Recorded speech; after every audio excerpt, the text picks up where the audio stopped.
Esta semana, o Bom Dia está apresentando a série de reportagens SOS Rodovias, que mostra as condições das BRs 282 e 470, duas importantes e perigosas rodovias que cortam o nosso estado. A nossa equipe viajou de Paraíso, na fronteira com a Argentina, até o porto de Itajaí, no litoral, ouvindo motoristas e moradores e também empresários. Mariane, qual o assunto de hoje, hein? Da última reportagem da nossa série. Bom dia. Bom dia, Adriana, Rafael e para todos que estão em casa. Hoje a gente vai ver o apelo das entidades regionais e estaduais por melhorias nessas duas rodovias. O Eduardo Cristófoli foi o repórter que fez a série e a gente conversa com ele ao vivo. Eduardo, você conversou com integrantes dessas entidades e conseguiu responder algumas perguntas do tipo, há 1 ano e meio, por exemplo, tem algumas licitações que foram feitas e até agora as obras não começaram? Bom dia. Bom dia a você, bom dia a todos. A justificativa do governo é que essas obras não começaram devido à burocracia, à falta de licenças ambientais e também à necessidade de revisar alguns projetos, uma revisão determinada pelo Tribunal de Contas. A preocupação de empresários aqui da região e também do Vale do Itajaí é que a demora na realização dessas obras está afetando sim a competitividade e de maneira especial o Oeste está perdendo investimentos devido à demora na realização dessas obras. Acompanhe na reportagem.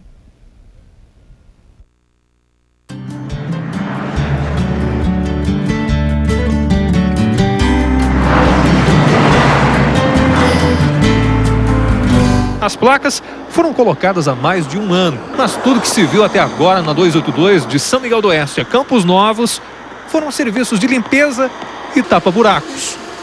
Uma necessidade que chamou a atenção da Procuradoria da República em São Miguel do Oeste.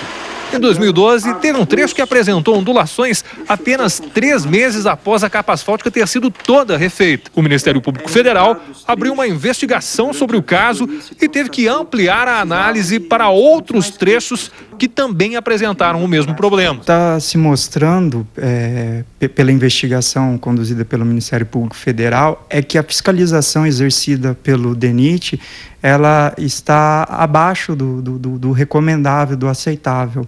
Tanto pela condição generalizada de precariedade que se encontra a BR-282. No Oeste, os trechos mais críticos da 282 são em Iraceminha e Pinhalzinho, a poucos quilômetros da Balança de Maravilha. Em maio, por exemplo, foram pesados em torno de 820 veículos por dia. E desses, em média 64, o equivalente a 8%, estavam com excesso de peso. Para piorar, o contrato com a empresa que cuidava da balança venceu. E até a nova licitação ser concluída, a balança vai ficar sem operar. O que preocupa os empresários são as perdas que o Oeste e o Vale estão tendo pela falta de infraestrutura. A 282 e a 470 não comportam tantos veículos. Há desperdício de tempo, de combustível, aumento no custo do transporte e, por consequência, dos produtos.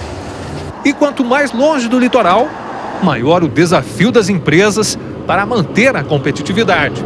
170 está chegando num ponto em que se torna inviável, se ela não for realmente expandida rapidamente, será inviável o trânsito por essa rodovia, que é uma rodovia importantíssima, interliga todo o Vale do Itajaí com o litoral. A obra da BR-470, como todos sabemos, é uma obra complexa, então ela envolve vários entes, tanto ambiental como a própria SC Gás, empresa estatal que detém referente ao gás que está implantado hoje na rodovia.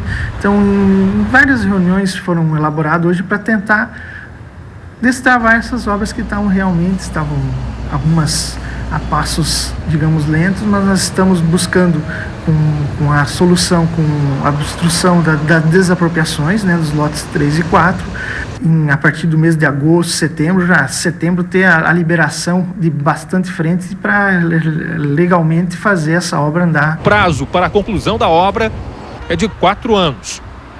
Já a duplicação da 282 ainda está longe de acontecer. A 282 é uma rodovia antiga já, o traçado não se discute, mas é uma rodovia que comporta o movimento de 30 anos. Hoje não comporta mais, já devia ter sido duplicada. Sabemos de empresas que já deixaram de se implantar em Chapecó, que foram para o litoral, devido à logística ser difícil. Nós temos falado que é necessário dar um tratamento diferenciado ao oeste. Nós não queremos apenas manter a agroindústria, as indústrias que hoje estão lá instaladas, como é também o caso do setor metal mecânico, mobiliário. Nós precisamos ativar, incentivar, estimular a implantação de novas indústrias na região, e isso depende basicamente de um sistema de logística mais eficiente e menos oneroso. Por hora, o DENIT prevê a construção de terceiras faixas e a ampliação do acostamento. O programa CREMA 2 prevê investimentos de 215 milhões na 282. Os contratos foram assinados em janeiro de 2013, mas apenas entre Palhoça e Lages há máquinas trabalhando. Nos outros 2 lotes, 1 ano e meio depois da obra ter sido licitada, as melhorias ainda não saíram do papel. Conforme um acordo que foi com o Tribunal de Contas, nós temos que fazer a revisão de todos os projetos antes de começar a execução deles. Então, com isso, a partir do final do mês de agosto, início de setembro, nós já vamos ter o restante dos trechos liberados para poder restaurar os cremas e investir com pavimento para restauração pesada. A cada novo dia, o risco é maior, o prejuízo é maior, o número de mortos aumenta e os de feridos também.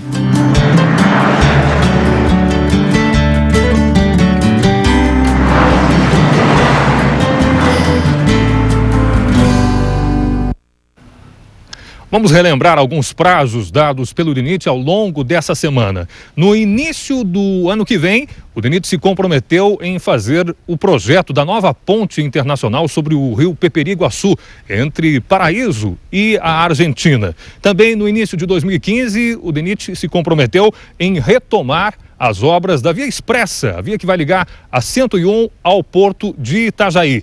E a partir agora, de setembro, o DENIT prometeu acelerar as obras de duplicação da 470 e iniciar as obras de reestruturação da 282 de Campos Novos a São Miguel do Oeste. Nós estaríamos atentos exatamente pela importância que essas 2 rodovias têm para a economia do estado, para a manutenção de empresas, de empregos e também de vidas.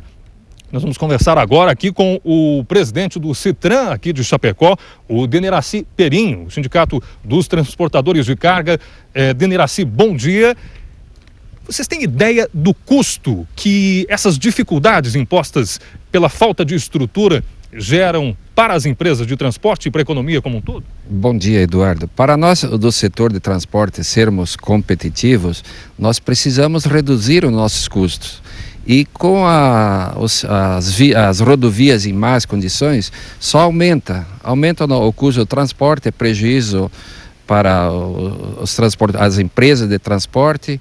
As rodovias em más condições provocam acidente, quebra de caminhões, o custo vem aumentando. Aí não tem condições da gente ser competitivo na logística do jeito que está as rodovias aí. Tem melhorado, mas falta muita coisa. Agora vai ser liberado o elevado que liga o acesso a Chapecó. Esse elevado foi liberado também em Xanxerê, melhorou bastante, mas as rodovias e falta de infraestrutura estão em péssimas condições de trafegabilidade. Você tem alguma estimativa de quantos litros de combustível são desperdiçados numa viagem de Chapecó a Itajaí? Dependendo da combinação do caminhão, em torno de 20 a 50 litros por viagem de Chapecó a Itajaí pode ser reduzido o consumo. Consumo que não precisaria haver se as rodovias fossem melhor.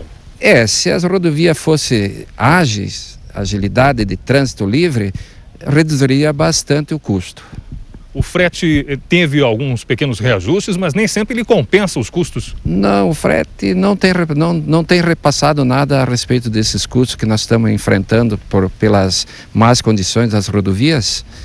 E, afinal, quem está acumulando os prejuízos são as próprias empresas. Muito obrigado, Deneraci, presidente do Citran. Nós voltamos ao estúdio. É com vocês. Muito obrigada, Eduardo. Foi uma bonita e importante série de reportagens sobre as rodovias tão importantes para Santa Catarina. 4 dias, né? Discutimos insistentemente, de forma muito importante, até minuciosa, muitas vezes, as condições dessas rodovias extremamente importantes para todas as regiões e para o oeste do estado, principalmente.